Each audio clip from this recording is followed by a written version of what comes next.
Good morning, students. Today's topic in Islamiyat is the relation and rights of non-Muslims. So this is one of the very important topic in the topic of ethics in Islamiyat. So concentrate yourself. We are going to start now. Islamic teachings about the community life and social interaction are aimed at promoting universal brotherhood, peace, and love.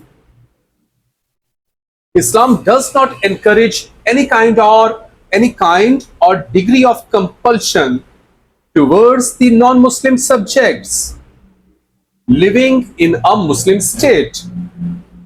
And in this regard, the Holy Quran says, "Let there be no compulsion in religion." The residing subjects as well as the visitors have this assurance about their safety in the Muslim state. The Prophet Muhammad ﷺ wanted to transform the whole mankind into a single brotherhood by saying, "O servants of God, be brothers." The Prophet ﷺ demonstrated this vision practically by establishing the city-state of Medina. In this state, Muslims, Jews, pagan Arabs, and probably a small number of the Christians all entered a social contract for peaceful coexistence. He framed the constitution of this city-state by signing the Treaty of Medina.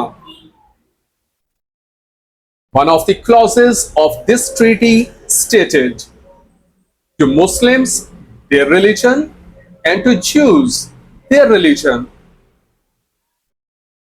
Not only this, but the same clause declared the Jews and the Muslims as one ummah, community. The Islamic law describes the Christians and the Jews as people of the book and allows the Muslims men to marry women from among these religious groups without converting them to Islam. Similarly, the Muslims are allowed to use the food of the people of the book, as Quran says, "The food of the people of the book is lawful unto you, and yours is lawful unto them." A brilliant example of the tolerance towards non-Muslim was set by Caliph Umar Raziyallahu anhu, when after the conquest of Jerusalem, he refused to say his prayer inside a church by saying that this might set an example for his successors to forcibly convert the non-Muslim worship places into mosques. So he performed his prayer outside the church. There is not a single Quranic ruling or hadith that forbids non-Muslim subjects from maintaining their language, cultures, and religious practices.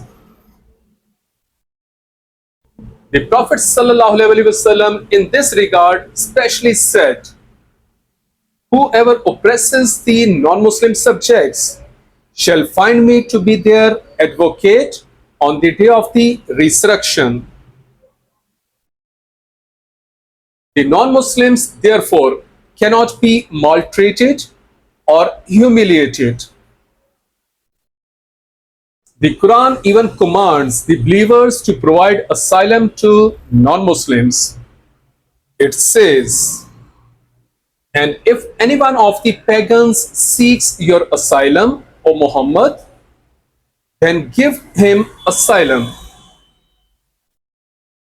So the victims of the racial, religious, political, and other persecutions should be given refuge by the Muslims.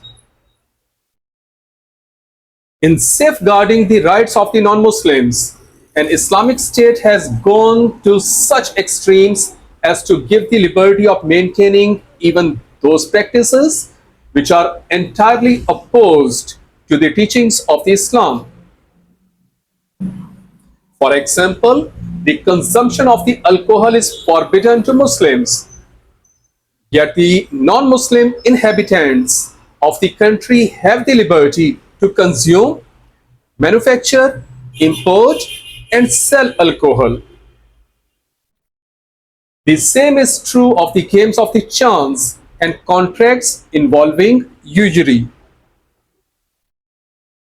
Similarly, generosity was shown by the Caliph Umar, who exempted a non-Muslim Egyptian from jizya forever when he put forward the project of redigging the ancient canal from Fustat, Cairo, down to the Red Sea, thus facilitating the maritime transport of the foodstuffs from Egypt to Medina.